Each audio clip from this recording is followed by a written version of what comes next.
नमस्कार दोस्तों। आज मैं एक चाइल्ड बर्थ के ऊपर थोड़ी सी विश्लेषण करने वाला हूँ कि चाइल्ड बर्थ के लिए because it is so important an issue in one's life. तो एक बहुत ही महत्वपूर्ण घटना है। तो अब शादी होती है, चाइल्ड बर्थ उसके बाद एक्सपेक्ट करते हैं सूनर और लेटर। तो चाइल्ड बर्थ के लिए कौन कौन से कॉम्बिनेशन होने ज़रूरी हैं, और हम बात करते हैं कि कौन से कॉम्बिनेशन हैं जो निगेट करते हैं चाइल्ड बर्थ को, मींस ऑड्स। ऑड्स ऐसे कौन से हैं तो जो वो मिले आपके जन्म कुंडली में तो मुश्किल हो जाता चाइल्ड बर्थ। और फिर there can be some other factors. और उसके ऊपर अभी बात करते हैं कि एक वैदिक एस्ट्रोलॉजी में हम क्या क्या देखते हैं और नाड़ी एस्ट्रोलॉजी में बेसिकली क्या देखते हैं। तो मैं एम्फेसिस अपना नाड़ी एस्ट्रोलॉजी और केपी एस्ट्रोलॉजी के ऊपर ही ये रखता हूँ। तो अभी देखिए, पहले स्टार्ट में देखते हैं कि वैदिक एस्ट्रोलॉजी में हम क्या करते हैं। जुपिटर को एक संतान कारक माना जाता है। तो जुपिटर पांचवें घर संतान का घर, और पांचवें का लॉर्ड, ये महत्वपूर्ण आपके पॉइंट्स हो जाते हैं। फिर पांचवें घर के ऊपर अगर आस्पेक्ट है किसी बेनिफिक प्लैनेट का, तो ये सारी चीज़ें अगर पॉजिटिव आपके चार्ट में मिलती हैं, मेनली हमें ये मदर का चार्ट देखना है।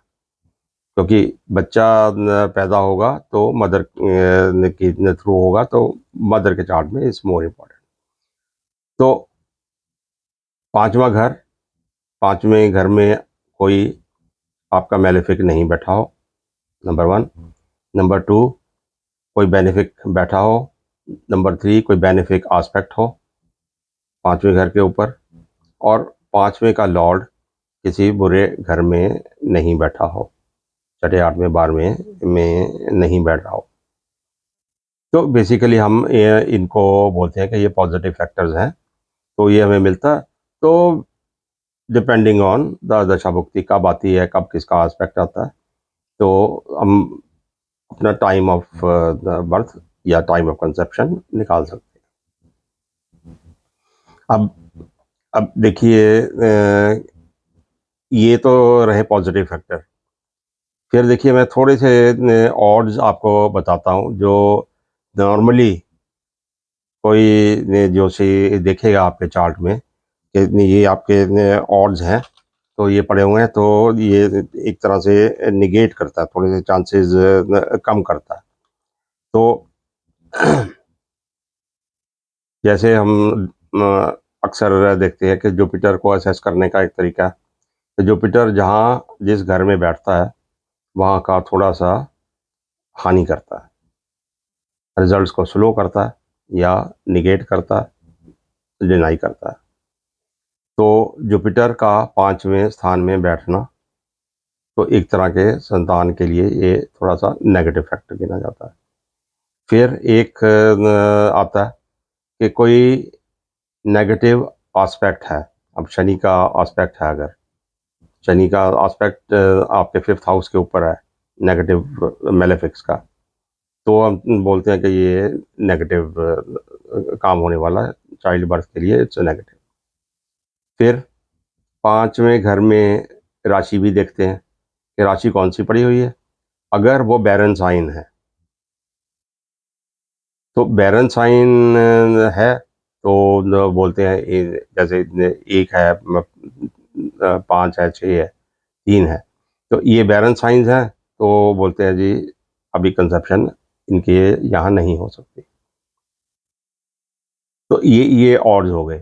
तो इन ऑड्स आपने देखे, और पॉजिटिव फैक्टर्स आपने देखे।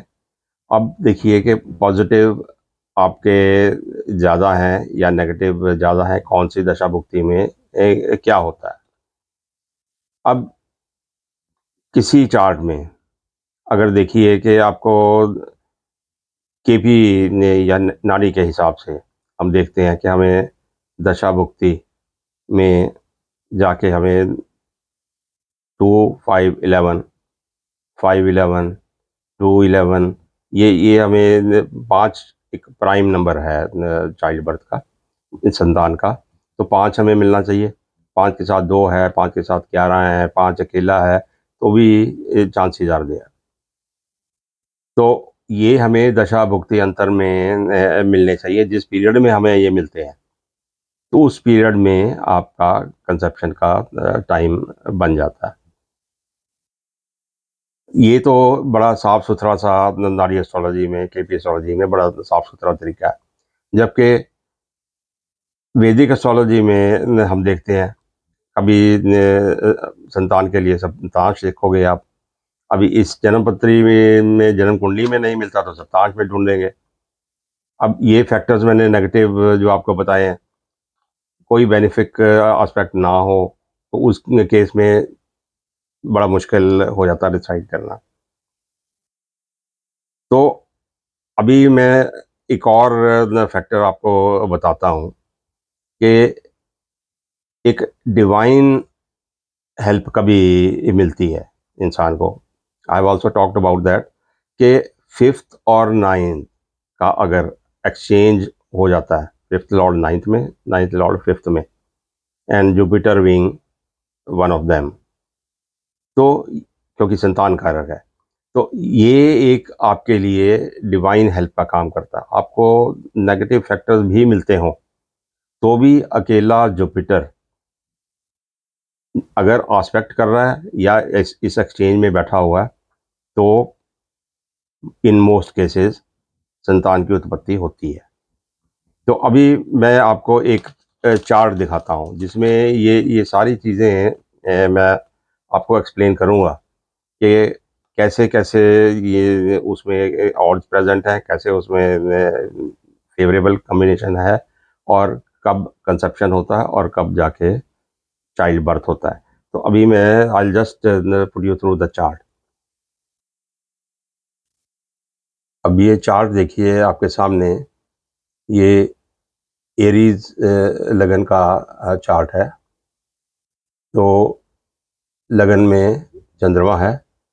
अभी देखिए 5th हाउस में जुपिटर है, जो ऑड हमने बात की है वैदिक एस्ट्रोलॉजी में, 5वें में बृहस्पति है, तो एक तरह से वो नेगेटिव गिना जाता है क्योंकि स्थान की हानि करता है जहाँ जुपिटर। अच्छा, ये हुआ। और ये देखिए 5 नंबर, और 5वें घर में ये 5 नंबर साइन जो बैरन साइन है, दूसरा ऑड हो गया ये। अभी देखिए यहाँ पे कोई बेनिफिक एस्पेक्ट नहीं कर रहा है, हालांकि कोई नेगेटिव भी एस्पेक्ट नहीं कर रहा है, तो कोई बेनिफिट एस्पेक्ट नहीं है 5वें घर के ऊपर। ठीक है, तो ये ऑड्स अगर इस जन्मपत्री को आपको वैदिक के हिसाब से असेस करना हो तो आप यही देखते हैं कि इसमें चांसेस बहुत अच्छे नहीं हैं चाइल्ड बर्थ के। तो अभी देखिए इसको हम चलते हैं केपी के हिसाब से मैं आपको दिखाता हूँ कि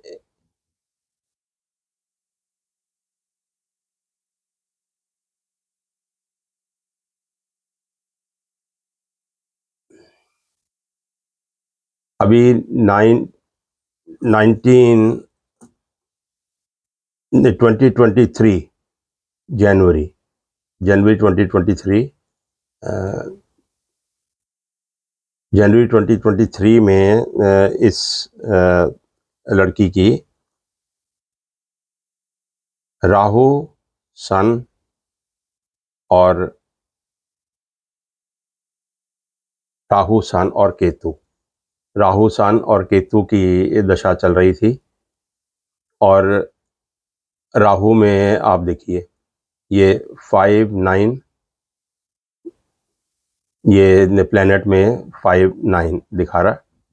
और राहु के राहु सन, और सन में आप देखिए, सन में यहाँ पे स्टार सब लॉर्ड में 59 दिखा रहा है, और केतु में ये 59 और फिर से ये दिखा रहा है। तो ये इस पर्टिकुलर दशा भुक्ति अंतर में ये 59 हमें मिले, और यहाँ पे जाके उसका कंसेप्शन हुआ। तो शादी के 3-4 साल के बाद तो ये चलते चलते जब जाके ये कॉम्बिनेशन मिला है, तो जाके चाइल्ड बर्थ पॉसिबल हुआ। तो ये नाड़ी एस्ट्रोलॉजी में या केपी एस्ट्रोलॉजी में वेरी वेरी क्लियरली आपको ये कॉम्बिनेशन, कुछ आपको नहीं देखना है कि ये बैरन साइन बैठा हुआ है, ये कौन सा तो इसकी दृष्टि है उसकी नहीं है। आपको स्टार लॉर्ड, सब लॉर्ड और प्लैनेट ये सब देखने हैं। इनमें अगर if you get the numbers, अभी देखिए परफेक्ट नंबर 2, 5, 11 चाइल्ड बर्थ के लिए आ जाता है। तो अगर आपको किसी पीरियड में चाइल्ड 2, 5, 9, 2, 5, 11 अगर मिलता है तो child birth is possible. 5 is prime number, 5 के साथ 11 है, इच्छा पूर्ति होती है। 5 के साथ 2 है, फैमिली में बढ़ोतरी होती है। तो ये सब मिल जाते हैं तो आप चाइल्ड बर्थ पॉसिबल हो जाता है। तो मेरा ख्याल है कि इस चार्ट से आप इतना समझ सकते हैं कि कितना आप श्योर नहीं होते हैं जब आप वैदिक एस्ट्रोलॉजी से ऐसी असेसमेंट करते हैं, बट नाड़ी एस्ट्रोलॉजी से आपको क्लियर ही है, आपको बहुत ज़्यादा सोचना नहीं पड़ता। नंबर हैं तो है, पॉसिबल है, नंबर नहीं है।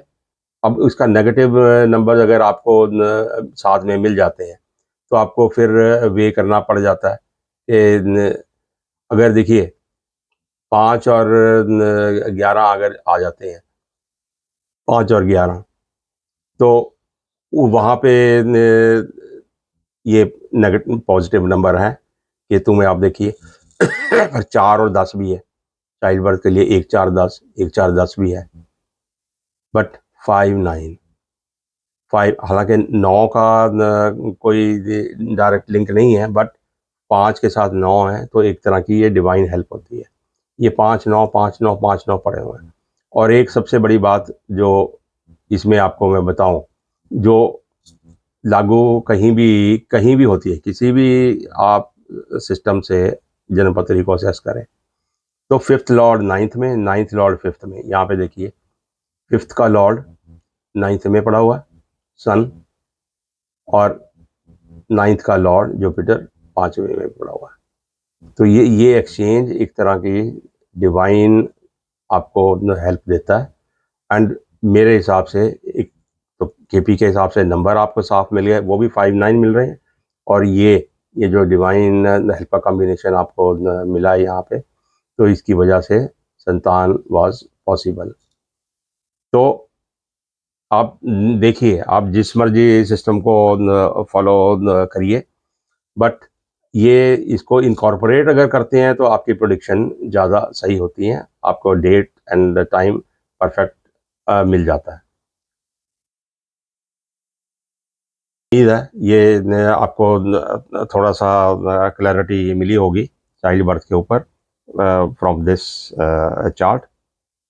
तो देखिए अभी सिस्टम कौन सा आपको फॉलो करना है, तो but everything is fine, but उसमें डिटेलिंग ज़्यादा करनी पड़ती है। इसमें नंबर्स आपको साफ सुथरे आपके सामने मिल जाते हैं। तो देखिए, असेस करिए और अपनी थोड़ी सी नॉलेज को बढ़ाइए। Thank you very much, and subscribe to my channel and share the video. Thank you.